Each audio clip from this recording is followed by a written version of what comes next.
Hey everyone, welcome to the first impressions. The goal of this, quite honestly, is I want to see product. I want to see what people are, what companies are producing that can be helpful to publisher ad operations people. And one of the things is, I think all of us have gone through and done demos. And one of the things I always find is I never know what other people think to ask. And so the idea was, I don't want to pitch. I don't want to hear about funding. I don't want to see a slide with a bunch of client logos. I want to see product, and I want to see what it can do for me, and I want to hear what it can do for other people as well.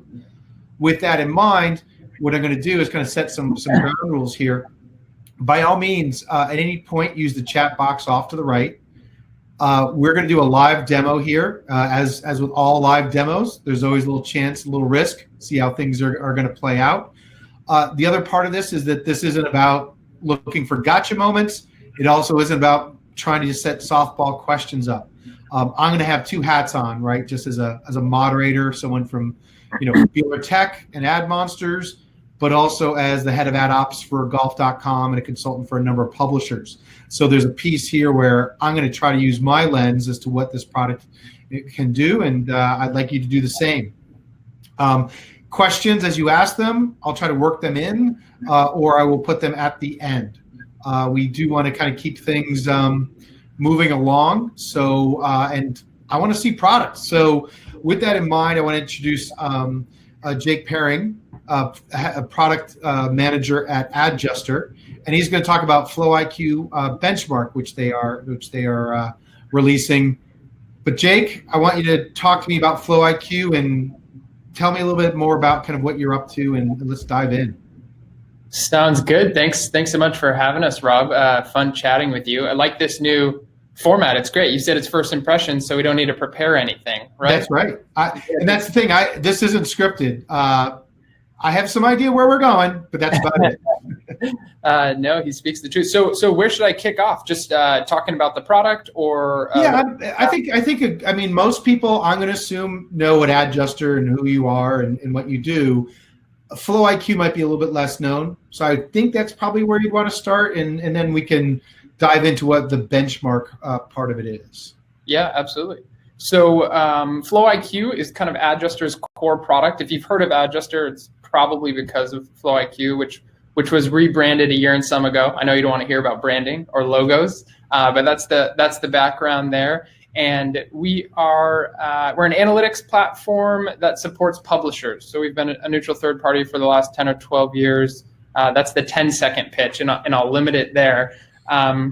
But with FlowIQ, that's kind of our core product, and Benchmark is a product add-on that we're incredibly excited to be launching this week to the market, which is going to further support publishers in things like analytics, pacing, and now we're getting into some market insights and benchmarking with our benchmark tool. So excited to show it with you. Yeah, that's pretty cool. So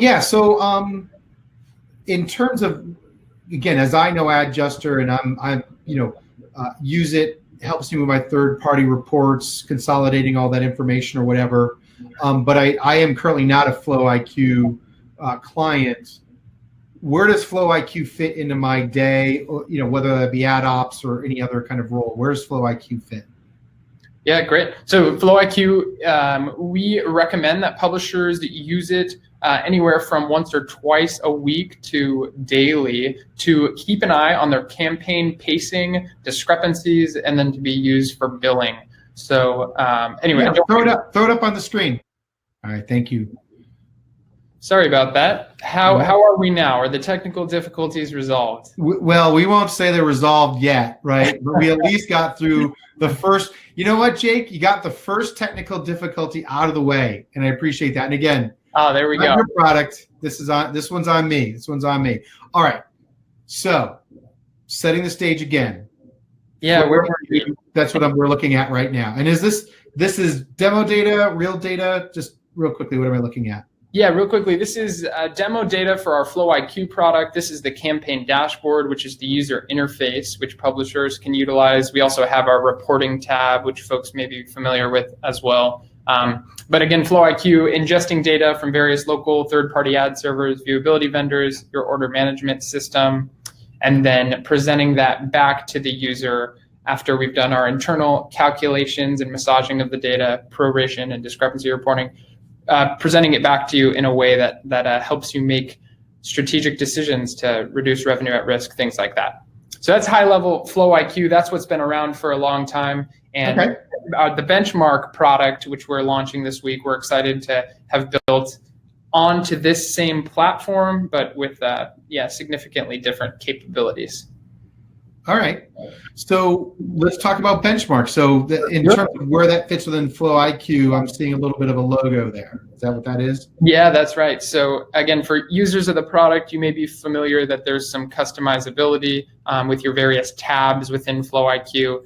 The benchmark product is going to be an additional tab that can be very easily configured for any user of FlowIQ, as well as shortly we'll be able to sell this as a standalone product. That's not the core use case for now, so we'll maybe chat about that in a bit if folks have questions or are interested. But it'll be pretty quick. You turn it on, and kind of this is what you'll get. This is the screen.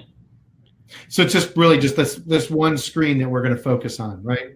It is, and actually that's a good question, Rob. It's a simple product.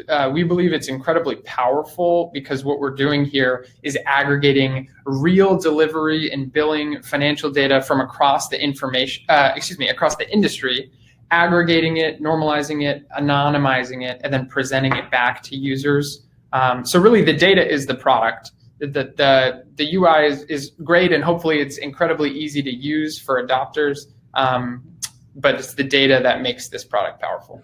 Got it. So what I'm seeing here is my CPM, which is in blue, right, and then the yellow is everyone else, and I'm just seeing that over a trend of a period of time, and I can change that obviously to whatever date range I need. Yeah, you got it, man. That's good. Our first intuition check that the product is easy to use. Yeah. With that, how far back does it go? Good question. So we currently have data back to the beginning of 2018, and so 2 years and a little bit further than that. The feedback we got was anyone comparing 2015 or 2017 data was living in the past. So now 2 and some years worth of data that you can compare. If only to be able to go back to 2015. If not, okay, cool. So that's telling me my CPM now. So with that, all right, great. This is just giving me some feel for it, and I'm kind of on check with this. I mentioned before that I'm focused on golf.com. I'm not sure my CPMs are necessarily going to match up with the overall internet. How do I look at that compared? How do I make sure I'm looking at the right kind of benchmarks? Yeah, certainly. So I guess we'll talk about some of the kind of key metrics that we've chosen to produce as part of the product. But really, in my opinion, the most powerful capability of benchmark is the ability to drill down not only into an all publishers view, which you see here. So this is the summary and then the average of all of the delivery data that Adjuster has in the direct sold market specifically across all publishers that we support. What's the sense of size? Do you have any scale of that? I mean, I don't know if you have off the top of your head, what percentage of premium publishers do you have or data that you have? Do you have any sense of that? Absolutely. So we work with over 50% of the ComScore 100 publishers. And I would say of our just over 100 customers, the vast majority are ComScore 250. So premium publishers in large size, that kind of gives you the scale. Okay, great. Yeah. So again, I think I was mentioning this is kind of the high level view. How has the industry performed across all publishers? Or in my opinion, what's more valuable is the ability to drill down into individual publisher categories or verticals to get a better view of, hey, here as golf.com, I may not be so interested in how other news agencies are selling their ads, but I would be interested to see what's going on in the world of other sports publishers. Got it. And so, I'm going to add there, and that's foundationally based on the IAB categorization of publishers. So that's interesting, and I think that everyone should be thinking about that in terms of those lenses. So it's the IAB. Can you pull that menu up just real quick so we can kind of get a sense of what the other categories are? Yeah, certainly. So arts and entertainment, finance, health, sports, news, travel and weather. The groupings here. Yeah, I think the IAB currently has 26 categories, which we tried to narrow strategically to make it as valuable as possible. Yep. Right. And so I think that's interesting, right? That might be something where I would say, so like for golf and sports, technically true, we're a little bit more what we consider a luxury brand or whatever, but I'm assuming that's probably a conversation you're going to have with each client as they decide what those segments are. I do want to circle back to the data real quick, Jake, just because we're getting some questions about this. So first of all, again, want to talk about the scale. So you work with over 50, the top 100. How many publishers are you working with? Is that a number you can share with me? So you're getting some sense of it? The exact number is not one that we'll choose to share, but over 100 publishers. We have over 100 publishers' data anonymized as part of this product. So you can be pretty confident that you're getting a wide range of the direct sold market. And really, again, I'll lay off it after this, but Adjuster, with our 12 years of experience, we have the most comprehensive direct sold data set. And this is why we've gotten pressure, encouragement from our publisher partners over the past few years. Hey, if you could produce a product like this, that would be really uniquely valuable because no one else is honestly in a position to do so, right? I mean, that you're sitting on all this particular data. So all that publisher data is anonymous, right? I think that I think there'll be some follow-up things there, obviously, as people are working through what their data looks like to how it compares to others. But the fact that it's anonymous is key. I think I probably dove into the whole segmenting piece a little early because I didn't even give you a chance to even talk through those key metrics. I was focused on my CPM and how that matches. So maybe talk about some of the other segments and let's talk about some of the use cases around those. Yeah, definitely. So once again, I'll mention this is all demo data that we've provided here as part of today's first impression. But the four kind of key value metrics, as we like to call them, that publishers can use to compare or benchmark their performance against either the whole industry or a specific subcategory, such as sports, are CPM, as you mentioned, discrepancy percentage, click-through rate, as well as a revenue growth trend. So this may be valuable to folks as well to keep an eye on various trends and how the industry overall is performing. And I guess I should quickly mention we're only looking at a 7-day breakdown here, which this is demo data again, but maybe a 7-day growth analysis isn't going to be as valuable, whereas keeping an eye on 2018 as a whole, how it compared to 2019, things like that. Which I think, right, that makes sense. If you're trying to follow these trends on a daily basis, this particular one might throw you off. But what is some of the drill down on this? So in other words, great, I have a sense of that I'm trending well. I'm doing really well here. But let's say under CPM or in the others, what else can I see around that? Is there any other additional data than the chart? Yeah, that's a great question. And I think for you specifically, Rob, hey, golf.com, here's our average CPM over the last week or month, or quarter, and here's what other folks were doing. That's not really, in my opinion, going to give you enough data to work with to make actionable change to help improve your overall performance, right? So what we've done to further filter or sort the data is we've added a few core dimensions down here in the bottom left that can be used to further drill down into components of what you're looking at.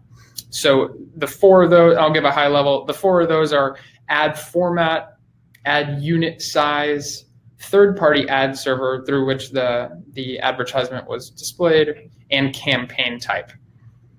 Here we're looking at ad format, and right now, again, just in this demo data set, we only have display and video, but it might help you at golf identify that overall your discrepancy rate is slightly above the sports publisher category industry average. Yeah. The drill down here is that actually your display ads have a higher discrepancy rate than your video advertisements. Why might that be? You want to reach out to your tech team to identify some potential improvements there.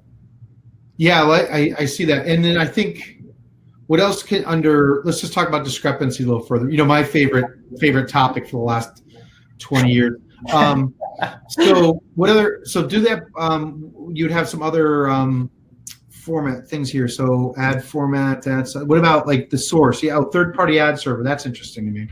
Yeah, definitely. And this is one that hopefully, again, would provide some really actionable next steps for you as a publisher coming in here and saying, all right, across the board, our discrepancy rate for the last week or month may have been in the 13% range.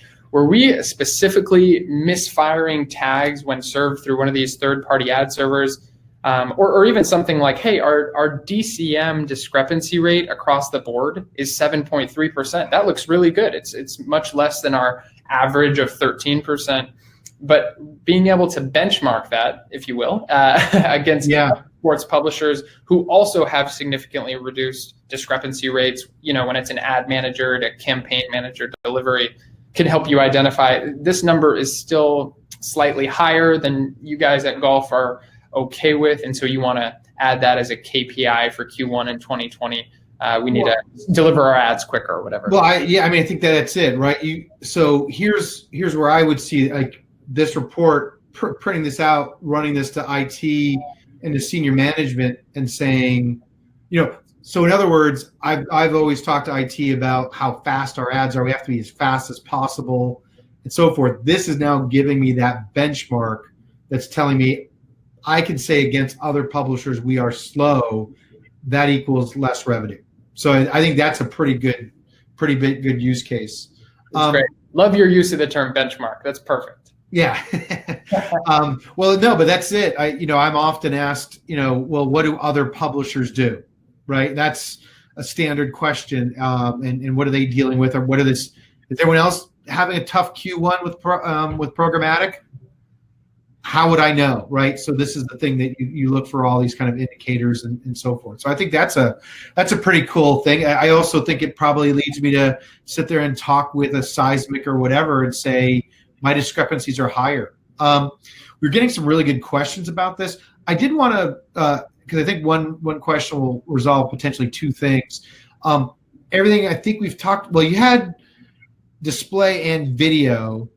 Is there anything related to VAST and BPaid, or any breakdown further under video?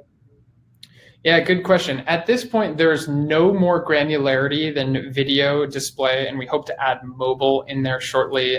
The distinction there will be interesting. So we're doing some additional discovery there. But really, and I guess it gets into the question of where is all this data coming from? So we have data from various publisher partners that we've worked with historically. Most of it is coming through from local or third-party ad servers, sometimes the OMS.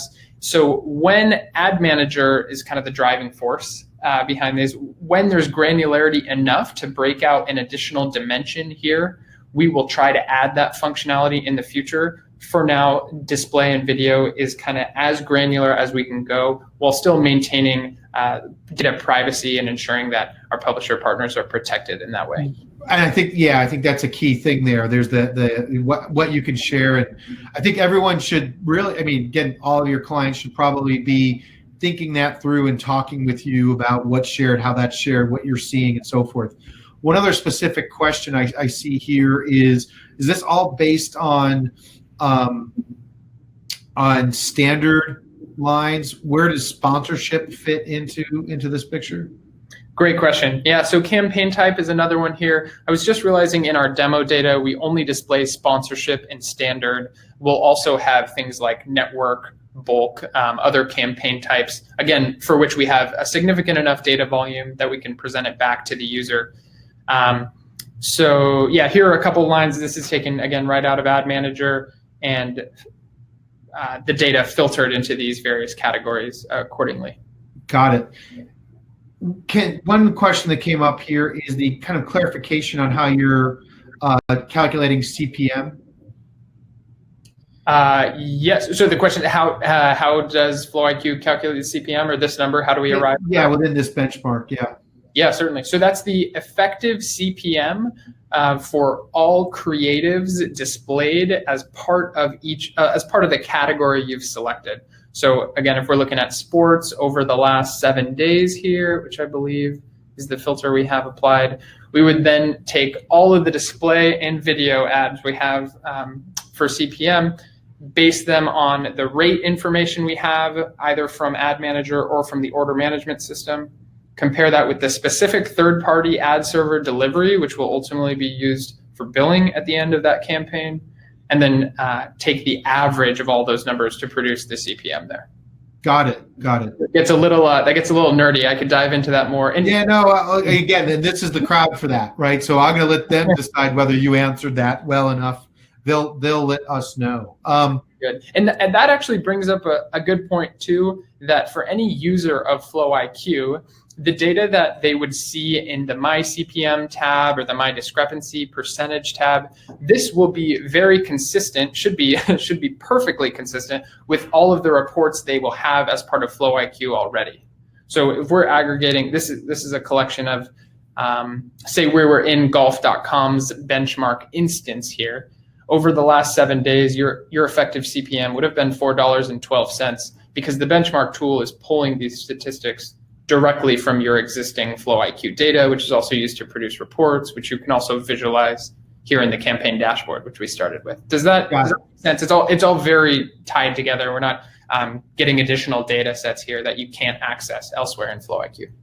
So Jake, we're getting a lot of questions, and I'm gonna start to turn things over. But before I do that, because I get to control things, I'm gonna just see if I had any other questions I had. Actually, again, in terms of overall value, so great. As some of the stuff that you talked about as an ad ops person, I'm looking at this and I'm going, okay, discrepancies, I've got that. Some of the things might be by SSP. I think the other thing would be is like, is there anything out of benchmark that helps my salespeople or other departments might want to look at this stuff to see what those benchmarks can tell me, or and again, to drive revenue? Yeah, absolutely. Yeah, that's a great question. And I didn't get a full chance to review the attendee list before this, but I was hopeful that we had some folks on the line checking out Adjuster who weren't necessarily from kind of the traditional account management or ad ops team at their respective publishers. In building this product, we got a chance to speak with some pricing and strategy folks, the folks at a couple organizations who control or keep an eye on the rate card is one thing that was thrown around. And our intention was that some of these additional metrics, obviously revenue can be helpful for keeping an eye on a rate card, but for strategy folks or folks trying to build a story around how your content is going to perform, things like saying, hey, overall, we might have different traffic than you guys do, but we boast a really engaged user audience, so look at our click-through rate. Keep an eye on how in Q4 our click-through rate in 2019 was 0.5% above the competitors. That's why you might consider utilizing us, golf.com, because we have really engaged users. Our performance and engagement. Okay, that's all right. right. That's one. And if I can throw out another one, data, keeping an eye on data-driven, trend analysis, I think is really valuable as well. So I think we've been primarily here in the 7-day look back. If we were to switch it to the 30-day look back and go to revenue growth and then drill down further to something like ad unit size, it could give you a good perspective on saying, man, our banner ads have been really performing well over the last month, or honestly, we're getting killed on our standard 300 by 250. That's not the case here. You're outperforming other sports publishers pretty significantly. So that can be helpful for building a story, for reaching new agreements with your advertiser partners, things like that. Is there a drill down on SSP? There is not yet a drill down on SSP. The only thing we have is third-party ad server. Gotcha. Is there, and again, just because these are some really deep questions, so I want to make sure we get to them. I'll kind of put this as my last question, and then let's dive into this stuff, which is great. So this is being released right now. Cool.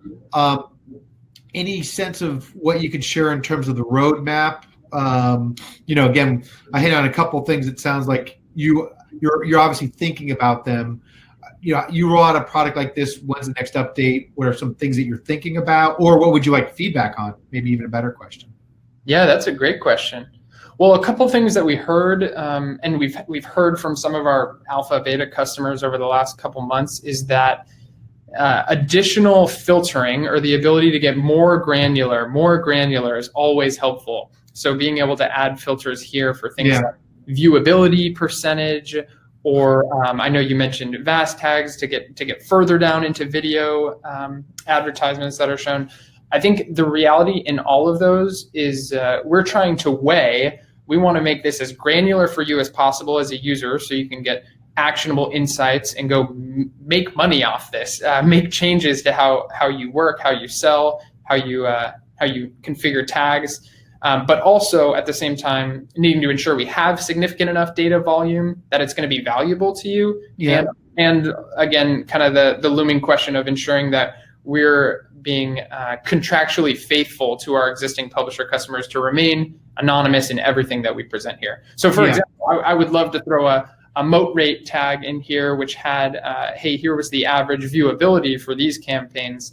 At this point, we don't have significant enough data volume to be able to present that within the categorical breakdowns, if that makes sense. But we would at an all publishers level. So we're looking for feedback overall to see if that's something that's valuable to you. Do you as golf.com, I mean, I could just ask you, Rob, do you as yes. So this, and I was going to say, like, my first comment after you were speaking was, I would not have thought to ask about viewability, and now it's my top thing in my head. Right? So it's a good thing to bring up, right? So that's why to kind of do this kind of thing. Yeah, I mean, even viewability across the overall, thing at first would be extremely helpful to let me know I'm in the range of what everyone else is at. Mm-hmm.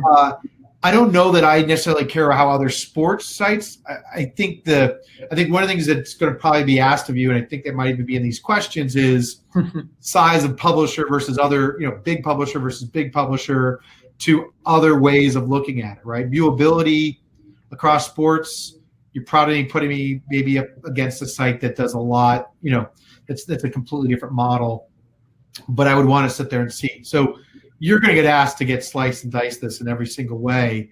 And I respect your answer, right? Because as golf.com, I also don't want someone to be able to sit there and drill down on sports, golf related sites that are not the PGA Tour or Golf Digest, right? Like, certainly, that's not what I need you to do. And so I think that'll be interesting. Yeah, definitely. Well, and real quickly, if I can add one more roadmap item that we're excited about, is currently we have the categorical breakdowns, which we believe is the most valuable from a competitive perspective.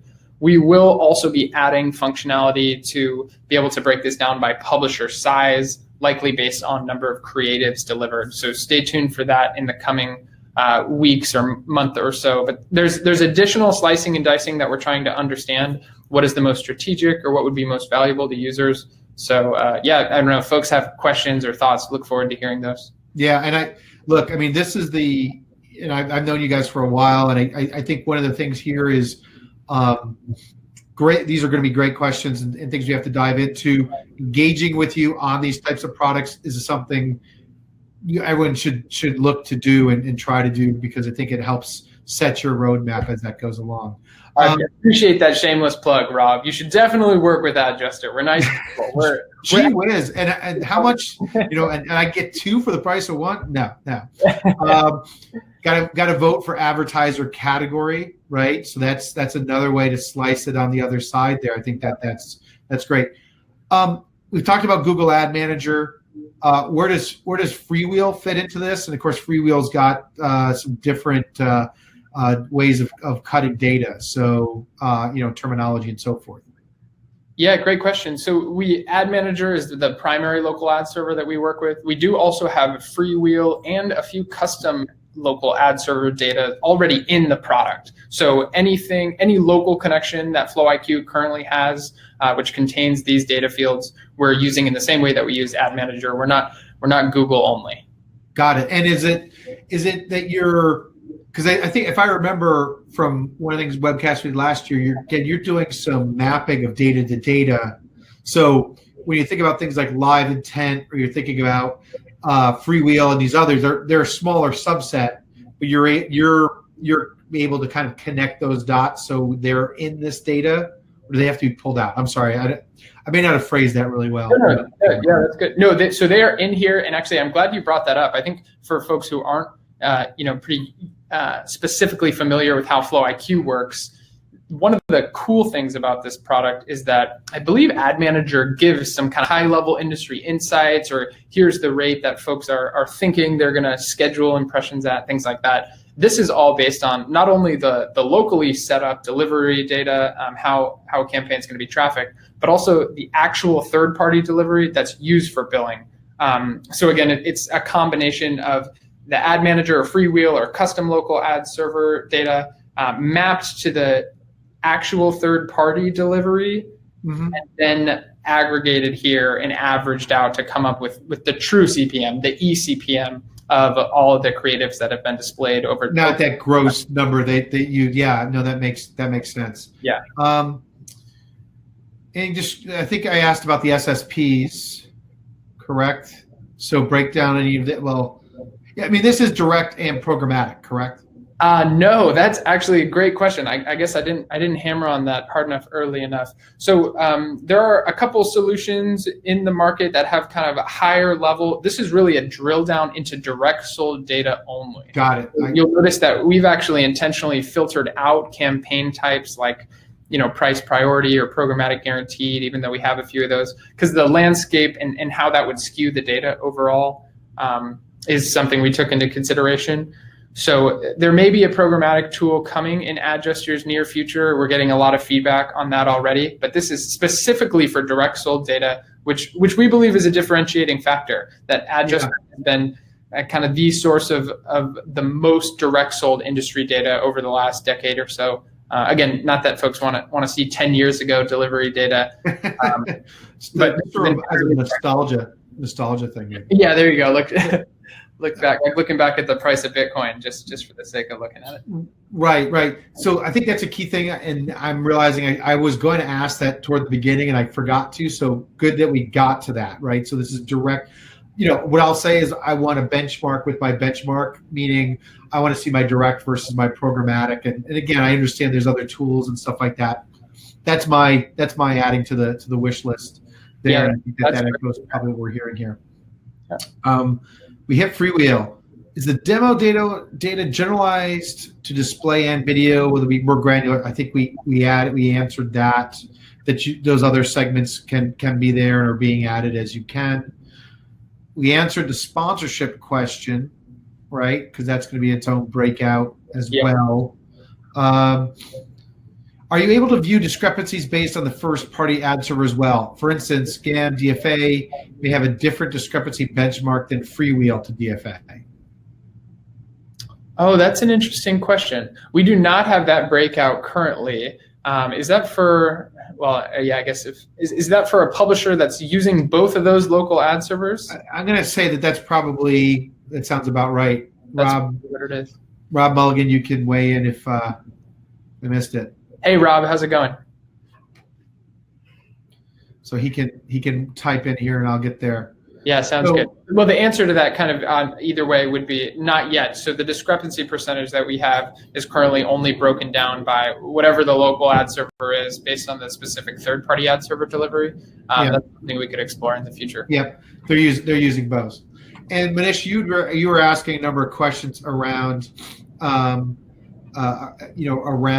programmatic. I think we answered that. This part is direct. And again, just this particular piece, right? Obviously, there's other aspects of what's within Flow IQ and so forth. I can't speak to that, right, Jake? I'm sorry. So what was the question? I guess it's around any of the programmatic. What about PMPs and so forth? Let's just make sure we get that clear. Yeah. So everything programmatic is going to be excluded from this tool. And again, that's the Flow IQ solution that Adjuster offers is for everything direct sold. We also have a PIQ solution, which I'm sure our sales folks would be happy to tell you more about. And there will likely be a benchmark tool coming as part of that later this year. So yeah, keep giving us feedback if you guys are interested in seeing that, but this is direct sold only. Great, Manish, thanks for following up. Yeah, I wanted to make sure we answered that question. I think that was to do that.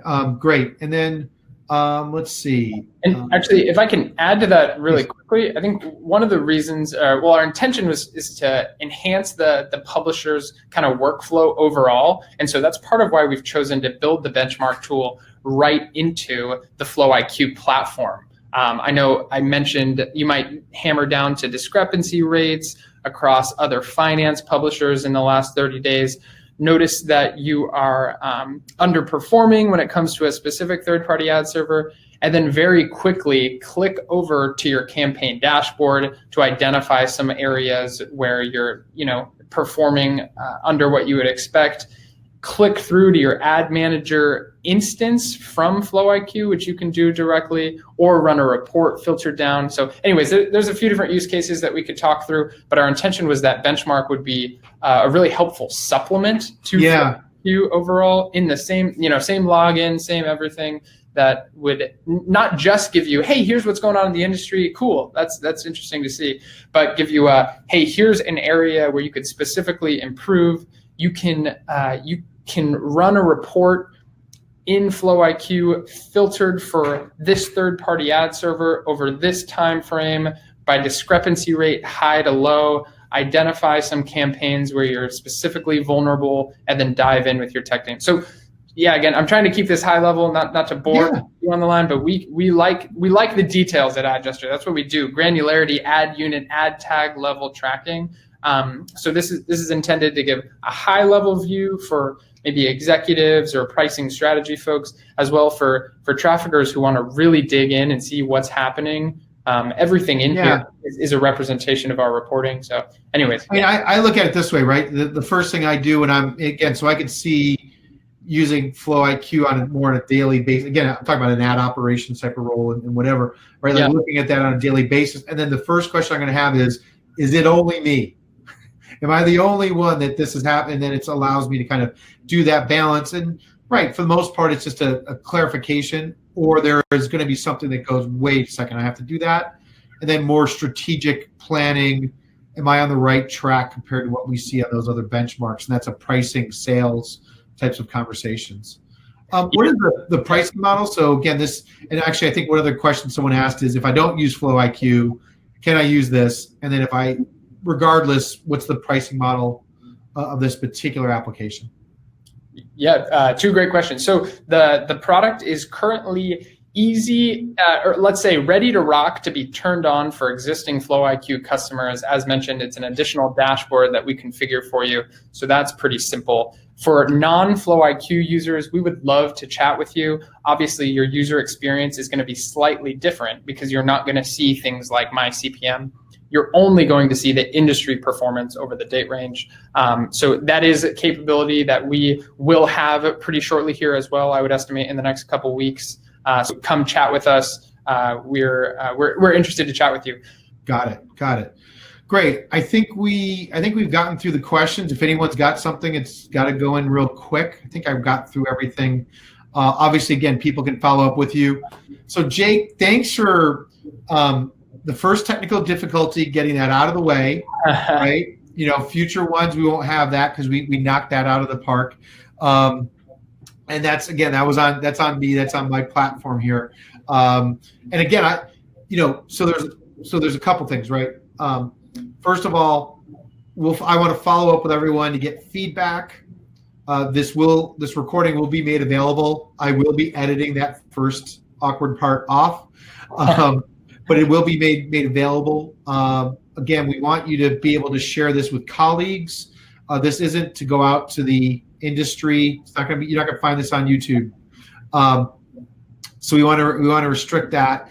I want to talk about format and so forth. There's a couple of pieces where I'm sitting there going like, the first questions I should have asked were these, right? So I'll work on that part, but I do think that, this was a great way to look at it. Jake, any final thoughts? I see you're, are you good? Yeah, no, I think I'm good. Super excited to be able to share this with a lot of you folks. Thanks, Rob, for having us on and for for your honest questions. I like this style where we just, hey, let's talk about the product. Let's just talk about the product. Yeah, there's no. Yeah, no, I appreciate it. And the only sales pitch is the stuff I asked you for, because that's you need to hear that as well. I need to hear that part. So, all right. So thanks everyone for there. Jake, thank you for your time, and let's call it. Thank you so much, everyone.